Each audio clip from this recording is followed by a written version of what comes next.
Have we seen the last of Kenny Boy Roxon? Don't be so sure. Hey everybody, Walty Wanderers, welcome to the channel. If you're new, I want to thank you for coming. If you're returning, I want to thank you for your continued support.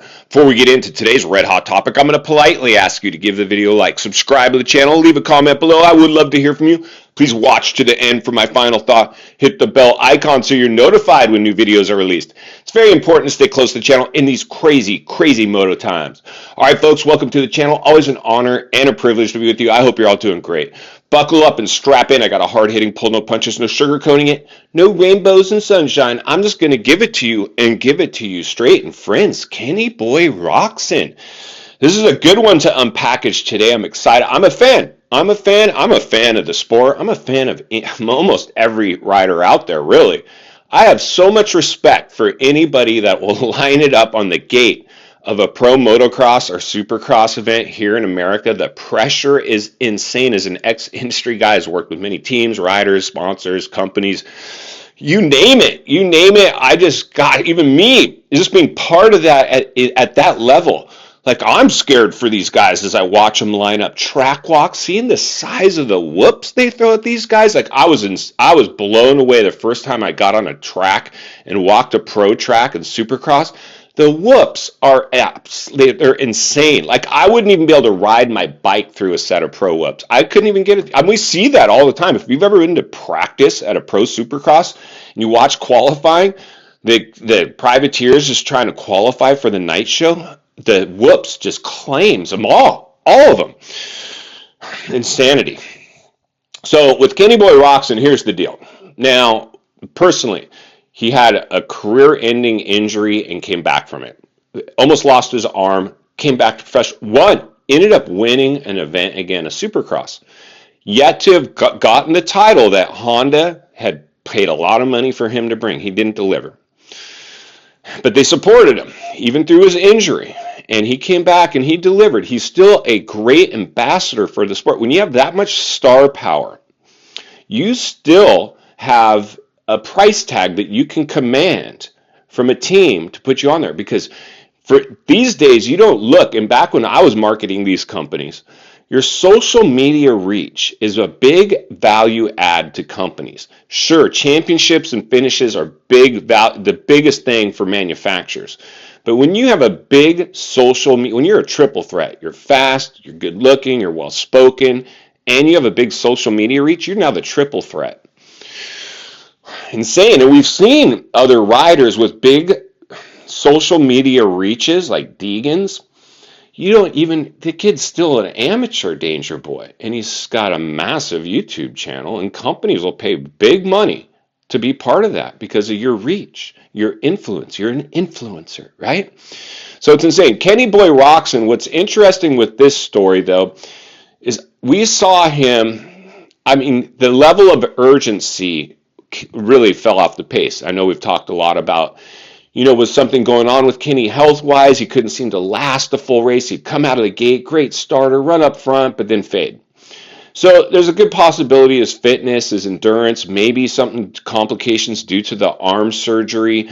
Who knows? That guy's got a team around him of top level people, trainers and fitness and nutritionists. He's got it all. He's got it all. The highest level of medical, support you can get, he's gotten it.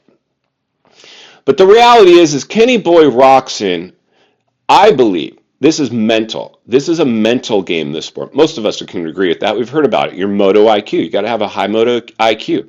He has a very high moto IQ, but when it comes to the team that you've been the face of, you have been everything. Everything is revolved around you.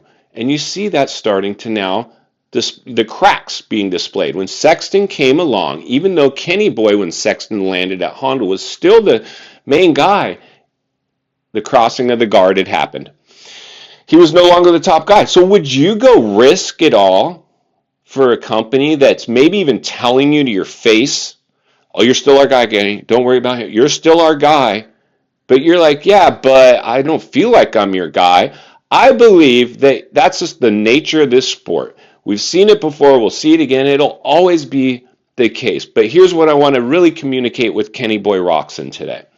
I don't think, even if you put him on another factory team, he stayed with Honda, you get him on high level equipment again, he's clearly not a title threat like he once was. But his star power is big enough to command a contract. So it's just like in pro football if you take a backup quarterback job. You're a starter, but you're like, Tom Brady, I mean, you can't expect us to replace Tom Brady. I'm going to be a backup. Same with Moto.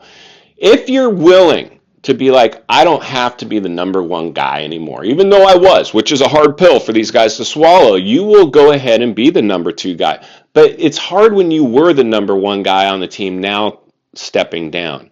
If you go into the contract with a new team understanding that, maybe you're a little better off. So I guess my point is with this one, friends, we can't rule Kenny Boy Roczen out. He has the talent to bring wins. He's the triple threat because he's still got a lot of marketing power. As an agent, I'm going to still be able to negotiate a lot of money for Ken Roczen no matter where he goes.